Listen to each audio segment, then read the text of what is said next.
The commander of ISAF, General John Allen, on a visit to a base in the south of Afghanistan where 1,200 coalition troops are about to move out, leaving the keys for their Afghan counterparts. It's a trend happening all over the country. We had over 600 bases in this country. Some of them were very small, down to platoon-sized bases. Some were very large, strategic bases. And a campaign as big as this, it sits on a platform of bases. And so as the campaign continues to evolve, as our numbers come down, as our forces move to other places where they are needed, we close the bases behind us. Delaram base in Nimroz, the province next to Helmand, is home to more than 1,000 US Marines, a handful of Georgian troops and a few Jordanians. They share the camp with nearly 2,000 soldiers from the Afghan National Army 215th Corps. Large numbers of troops require large numbers of vehicles, many of which the US are leaving behind. It takes a skilled mechanic to be able to maintain these Humvees and trucks.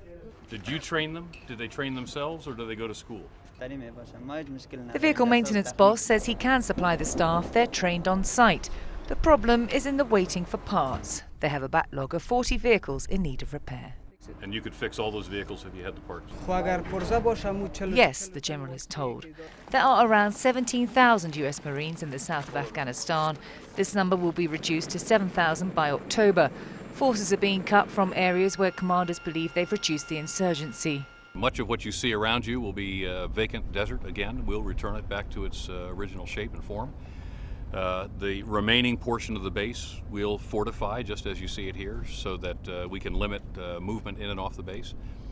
And it will largely be an Afghan base at this point. And many of the Marines will either go home or they'll be consolidating back in Helmand.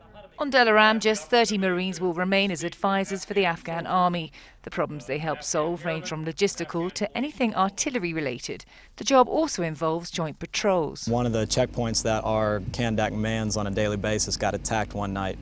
That night I went and was with the Kandak commander as that was happening, and one of his soldiers got killed. From that point we were real close, and we always have been close.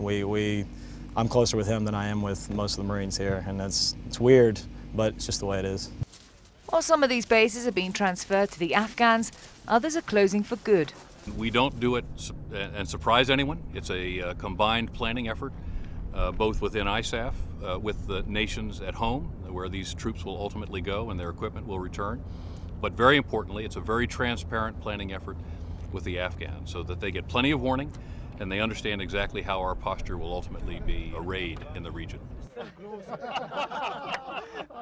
This is Melissa Preen in Nimroz reporting for the NATO channel.